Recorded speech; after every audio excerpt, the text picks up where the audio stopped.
Queridos, então, como nós temos feito nas quartas-feiras, hoje vamos dar continuidade aqui na doutrina fundamental da antropologia. Todo mundo já decorou o que é antropologia?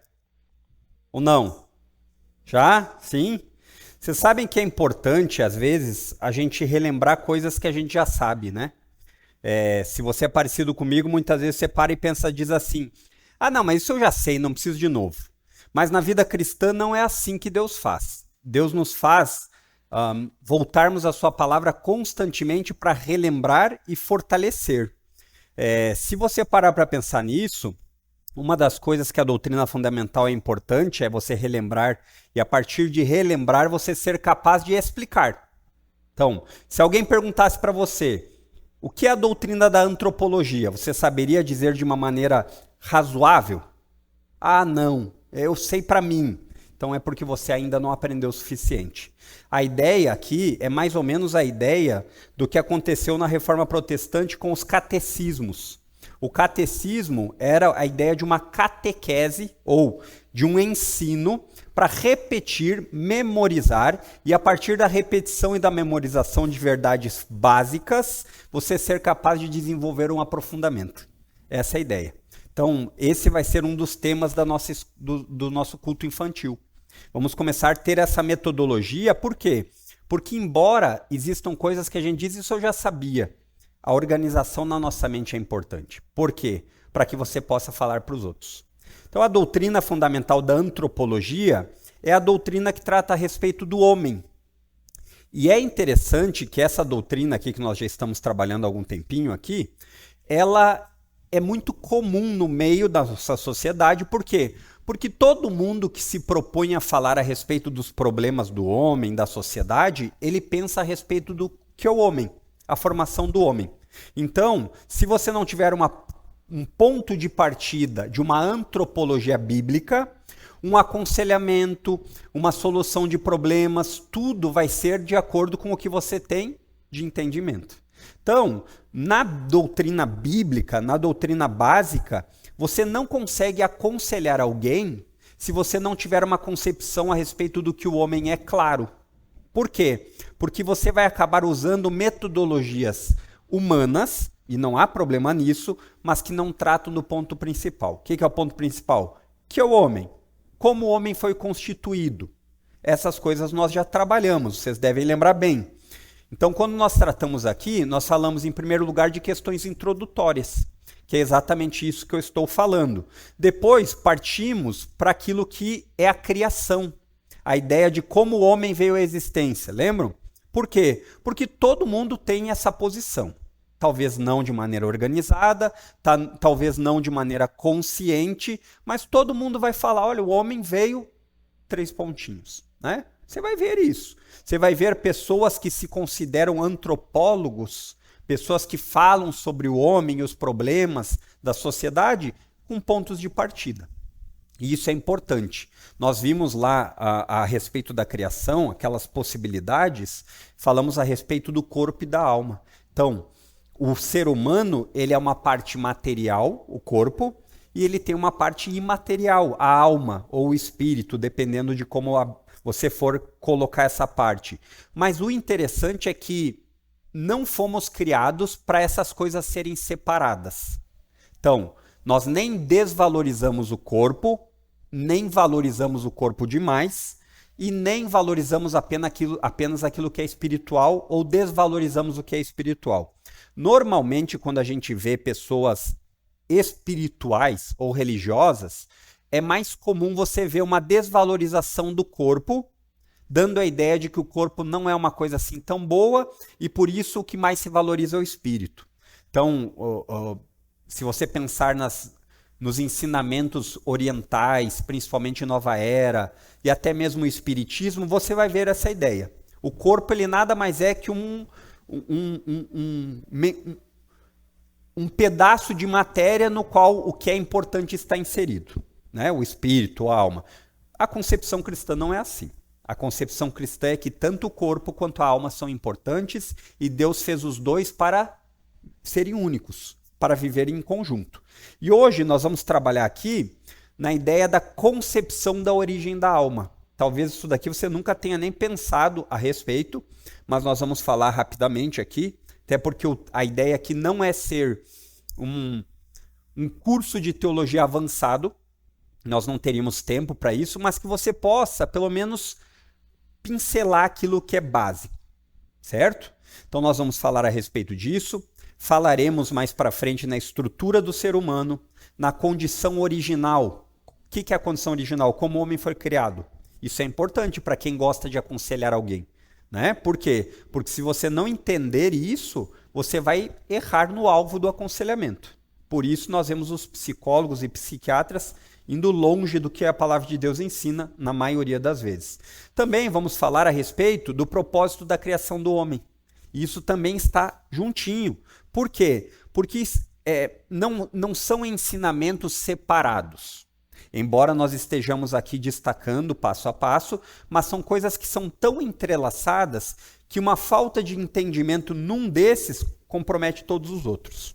Então, se o propósito da criação do homem é aproveitar tudo que dá, porque amanhã ele morre e vira pó, né? Então, você vai ter uma realidade de como nos comportaremos.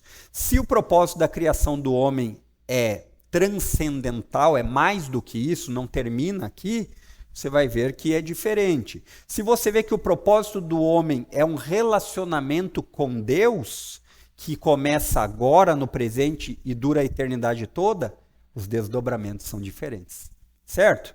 Depois falaremos também, é uma coisa bem interessante, na Imago Dei, e por fim falaremos a respeito dos venenos, aqueles ensinamentos que podem até parecer bonitinhos, mas que quando você começa a cavocar mais fundo, você vai ver que ele é perigoso, né? Então muitas vezes as pessoas estão tomando veneno aí e nem sabem, principalmente com relação à antropologia. Tudo certo até aqui?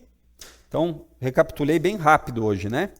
Então, a ideia aqui, próxima vez vai ser mais demorado, dona Luiz.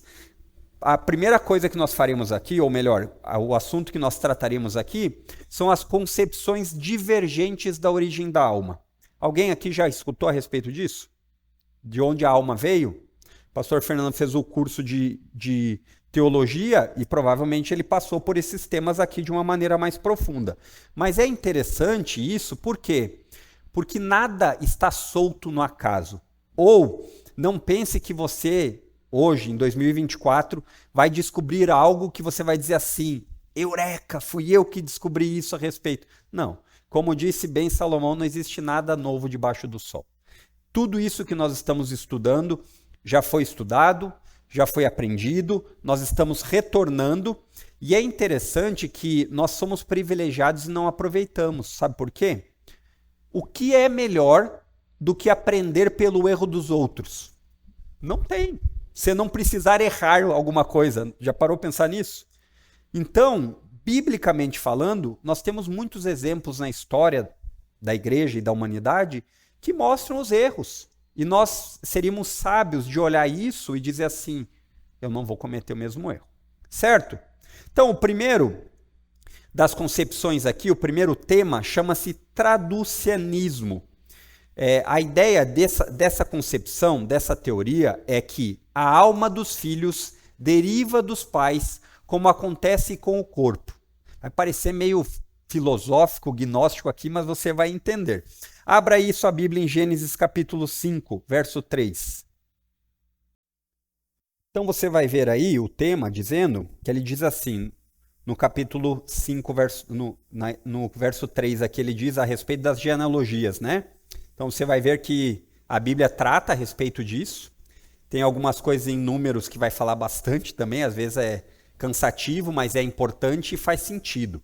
Então aqui, esse relato que apoia esse ponto de vista aqui do traducianismo é a ideia de que, da mesma forma que os filhos nascem dos pais, fisicamente, também existe a parte imaterial, que de certa forma é compartilhada. Olha o que diz aqui o texto, ele diz assim, aos 130 anos, Adão teve um filho chamado Sete, que era semelhante a ele à sua imagem.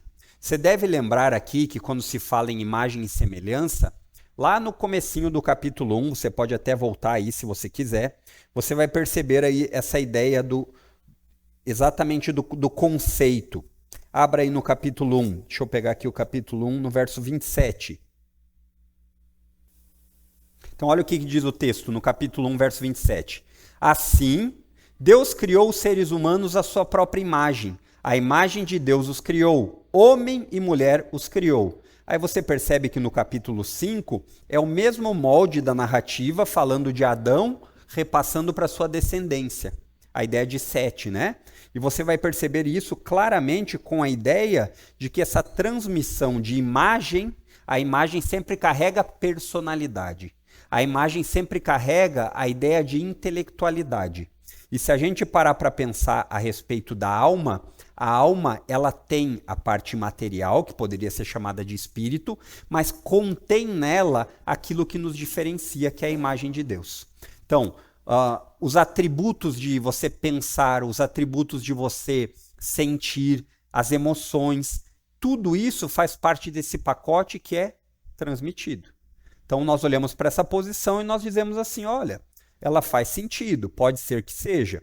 Abra aí agora a sua Bíblia lá em Hebreus capítulo 7, que tem uma outra narrativa que fala a respeito disso.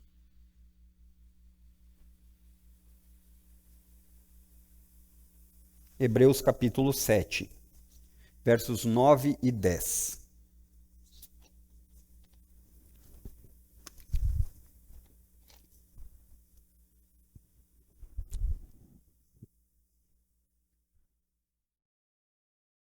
Lá está falando, Hebreus, é um livro que trata a respeito da superioridade de Jesus, tanto a anjos, tanto a lei.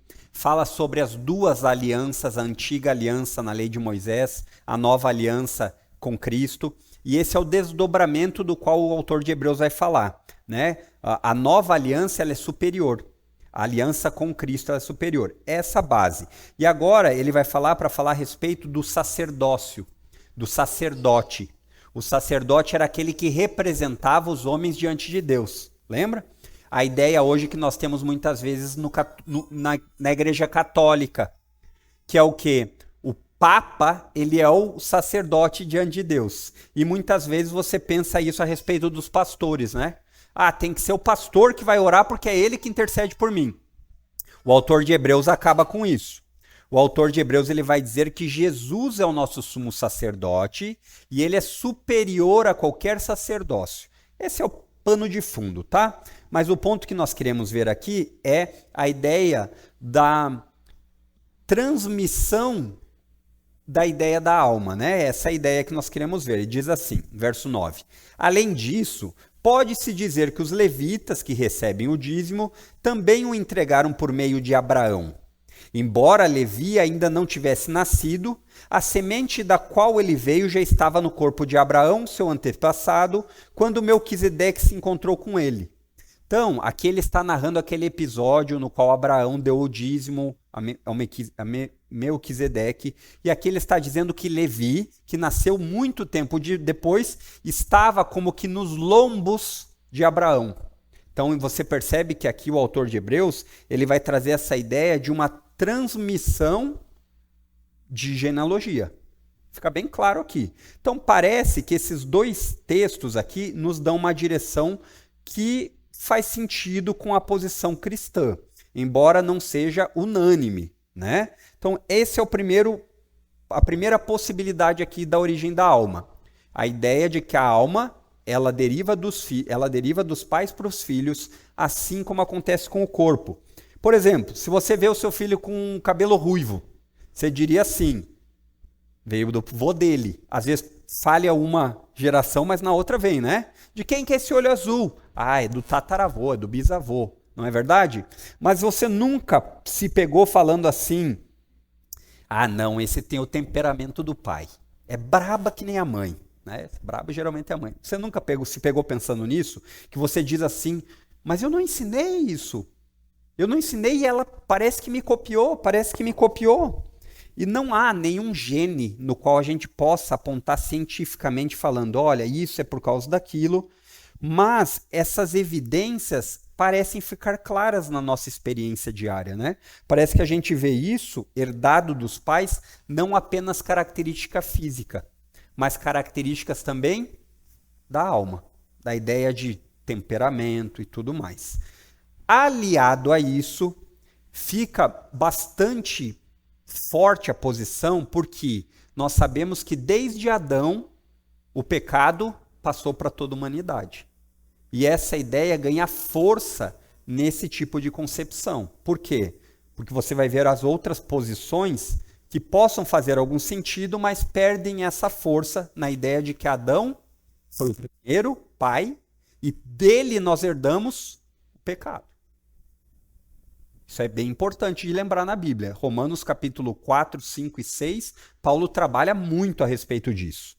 Então lembram que quando eu falei a respeito de aconselhamento, quando você parte do ponto de partida, quando você começa para aconselhar alguém e tira a pessoa histórica de Adão e das consequências dele para o resto, você vai ter problemas para lidar. Então você vai ter que colocar nessa receita muitas gotas de Rivotril. Porque o problema do homem que é o pecado vai ser deixado de lado, né? Então, essa é a primeira posição. Até aqui legal? Depois, a próxima posição, e aqui o nome já meio você já direciona para alguma coisa, né? Ela chama-se emanação do Ser Supremo. Não é só Ser Supremo, é do Ser Supremo. A ideia aqui que um ser superpoderoso, supremo, não necessariamente o Deus das Escrituras, mas alguém muito poderoso que origina a alma a partir de si mesmo. Então é a ideia de que de si emana as almas. E essas almas que emanam de si próprio, de certa forma, constituem essas pessoas também um pequeno Deus. E existem muitas posições, muitas religiões que vão ensinar essa ideia. Então, você está num processo de melhoramento para um dia você também se tornar um Deus. Então, mas isso parece loucura. É muito difundido. Então, na história, lembram que eu falei da história? O logos, a ideia do logos é a palavrinha que os gregos usavam para o começo das coisas. Quando eles pensavam de um ponto de partida, a palavrinha usada era logos. De algo muito poderoso e que deu origem a tudo. Não necessariamente Deus. Aí quando você pega João escrevendo o Evangelho, ele usa essa linguagem para falar. Vocês devem lembrar que as escrituras do Novo Testamento, elas foram escritas em grego. E o pensamento grego, embora fosse romano o domínio, mas era o pensamento grego que estava em alta. A cultura grega, cultura helenística, né? E aí você vai ver que João ele diz assim: no princípio era o Logos, e o Logos estava com Deus. E o Logos era Deus. Ele estava usando o ponto de contato para falar que o Logos que eles falam é Jesus. Depois você vai ver o Uno, a ideia dos neoplatônicos, dos discípulos de Platão, que vão dar a ideia de um ser espiritual trabalhando muitas vezes longe do corpo, porque para o platonismo, para Platão, o corpo ele tem problemas. A ideia do corpo é que o corpo é uma parte inferior. Então você vai ver que ele vai falar a respeito disso, trabalhando com a ideia de que nós temos um pouco dessa representatividade porque foi compartilhada. Algumas coisas você olha e diz assim, mas não está todo errado. É verdade, a imagem e semelhança de Deus, ela trabalha com compartilhamento de Deus, mas nunca na ideia de Deus compartilhar a sua essência divina. Não é isso que Deus compartilha com nós. Nós não nos tornaremos Deus. Nós não, nem na eternidade, com corpos glorificados, nós teremos qualidades divinas. Esqueça disso. Você vai continuar por toda a eternidade desfrutando de Deus, por quê? Porque você vai poder conhecê-lo sem parar. Certo? Ou então, a ideia um pouco mais nova aqui de Spinoza, da substância. Então, quando fala de substância, é a ideia de alguém que tira o divino, ou o ser principal, e coloca na matéria, na substância, no compartilhamento das coisas. Certo? Até aqui, beleza? Espero que os irmãos aí não estejam se vendo nessa posição aqui, né? Depois nós vamos caminhando para frente aqui, e essa é um pouco mais conhecida, talvez não com esse nome, mas é a ideia de uma criação simultânea ou pré-existencialismo. O que essa posição ela vai falar a respeito da alma? Ela vai dizer que todas as almas foram criadas por Deus ou pelo Ser Supremo simultaneamente na criação ou antes dela. Então é como se fôssemos usar a narrativa bíblica e dizer assim, quando Deus criou todas as coisas, todas as almas vieram a existir. E onde elas estão hoje? Muitas delas estão numa espécie de quarto das almas guardadas, esperando corpos para que elas possam descer.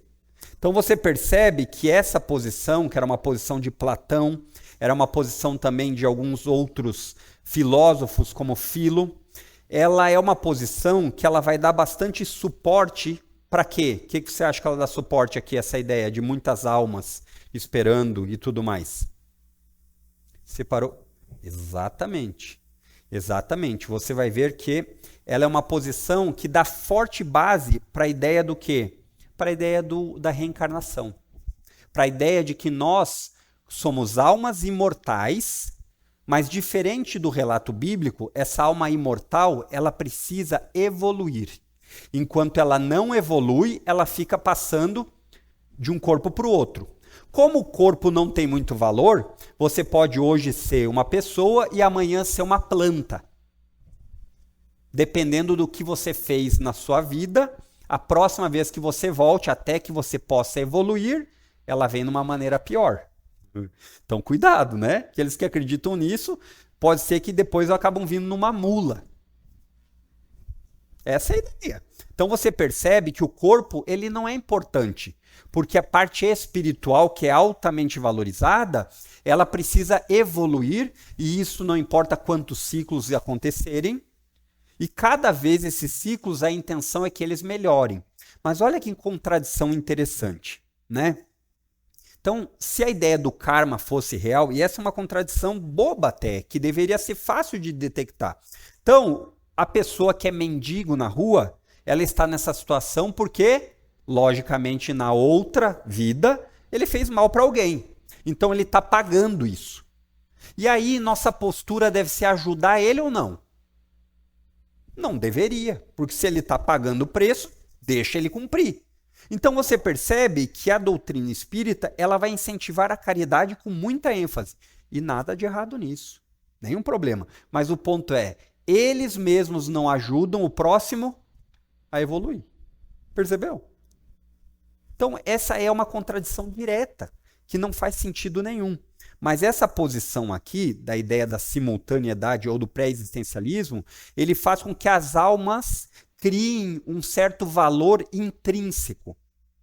Por quê? Porque, no fim das contas, essas almas elas vão de tal forma trabalhar, evoluindo, até elas se tornarem supremas. Essa é a ideia.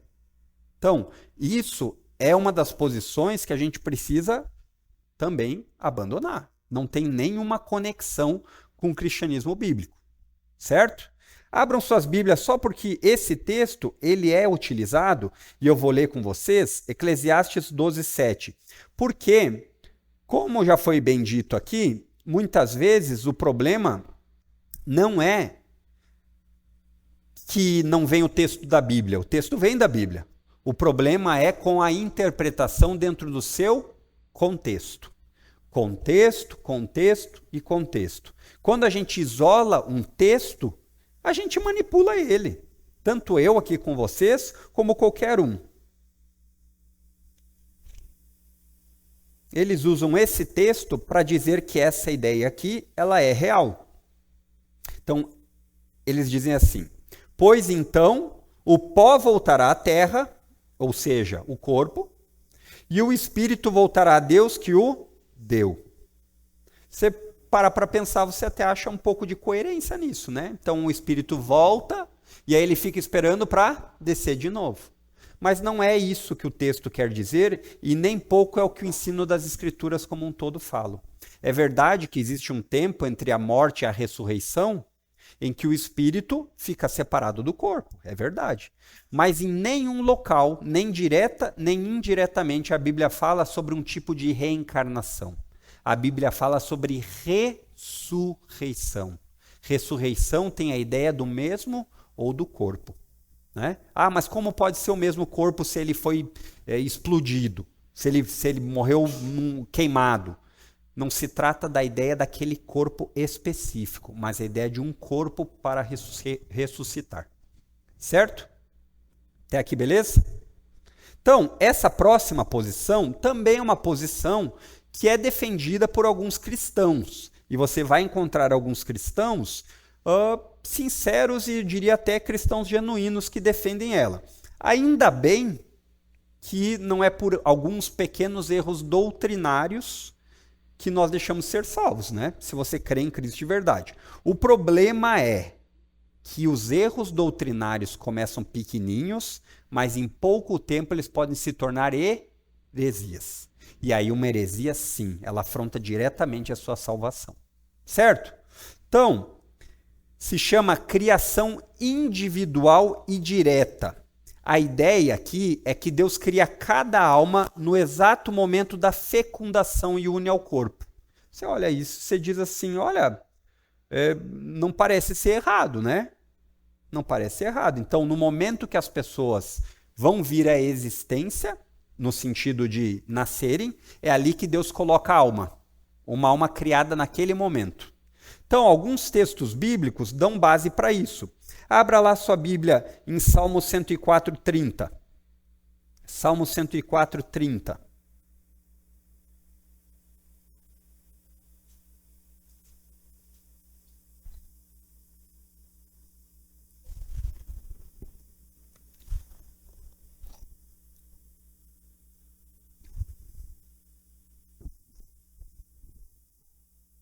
Salmo 104:30 diz assim: Quando sopras teu fôlego, novos seres são gerados, e renovas a face da terra.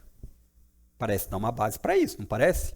Parece. Então vamos abrir mais um texto. Abra lá em Hebreus capítulo 12, verso 9. Então ele diz assim: Uma vez que respeitávamos nossos pais terrenos que nos disciplinavam, não devemos nos submeter ainda mais à disciplina do Pai de nosso espírito e assim obter vida? A ideia dele atribuindo a quem lhe deu a geração do espírito, né? Um pouquinho mais difícil a exegese aqui para dar base nisso, mas o ponto é, quais pontos aqui são que nós diríamos que podem ser defendidos? Nós vemos biblicamente uma diferença entre o corpo e a alma que são unidos. Então, de fato, você percebe que o corpo é feito lá primeiramente em Gênesis, depois você vê Deus soprando a vida, né? Essa é a descrição. Então parece dar base nisso. Mas, se nós olharmos para o relato de Gênesis, você vai ver Deus fazendo em toda a Escritura apenas uma vez. Deus fez isso com Adão. E depois você vai ver no próprio relato de Gênesis que nós lemos, a sequência de Adão dando posteridade à sua genealogia. Esse é um ponto importante, mas o segundo que eu diria que é o mais importante é: se Deus cria uma alma no momento em que vão nascer, essa alma nasce ou vem à existência pura. Não é o relato bíblico. A alma não nasce pura. Você percebe Davi falando isso, você percebe a transmissão do pecado de Adão a toda a humanidade. Então, essa é uma dificuldade. Por quê? Porque Deus colocaria uma alma pura e um corpo com pecado. Então, esses pontos, por isso que quando nós fazemos teologia, nós não devemos partir dos textos mais difíceis e ficar só neles. Quando um texto é difícil ou um entendimento é difícil, você deve pegar textos mais fáceis, que falem sobre isso, e depois pegar o que a Bíblia ensina como um todo. E a Bíblia deixa claro que o homem nasce em pecado. Então, embora essa criação individual e direta possa ter alguma base bíblica nos textos, ainda tinha mais o texto de Números 16, é muito difícil nós atribuirmos que Deus criaria uma alma pura e perfeita para colocar num homem imperfeito. Por quê? Porque o relato da criação diz: Deus criou Adão, e Adão, por pecar, passou a toda a sua descendência, humanidade. Certo? Entendido? E a última ainda, que tem sido cada vez mais defendida a respeito disso, chama-se evolução da matéria. Então a ideia aqui é que a alma, ela não tem substância independente. A alma não é algo imaterial que carrega sentimento, que carrega a capacidade de se comunicar com Deus. Não. Aqui a alma, ela é apenas um resultado casual da evolução. Isso que você tem de desejar algumas coisas, isso que você tem de amar algumas coisas e odiar outras, nada mais é do que uma reação espontânea da sua evolução para se autoproteger. Essa é a ideia. Então, quando você ama alguém, não é porque você de fato tem esse sentimento na alma. É porque os seus hormônios e o DNA que você tem, eles sabem, eles dizem assim, vai nessa daí que assim a gente vai sobreviver mais. É assim, essa é a ideia. Então, a continuidade da humanidade, ela não está relacionada com algo transcendente, mas apenas com a própria existência. Certo? Então, queridos, diante disso, diante de todas essas possibilidades, a conclusão que nós pensamos ser a mais bíblica é que a posição do traducianismo tem sido a mais defendida dentro do cristianismo ortodoxo histórico. E entre os defensores mais antigos que se firmaram nessa posição está Santo Agostinho e Tertuliano. Ah, mas quer dizer que eles eram que eles não erravam? Não é isso. Mas quer dizer que desde muito tempo a posição a respeito de uma transmissão do pai para os filhos, ela tem sido a mais aceitada, porque me parece ser a que tem mais base bíblica. Alguma pergunta? Alguém ficou com alguma dúvida? 16:22, mano. Números 16:22.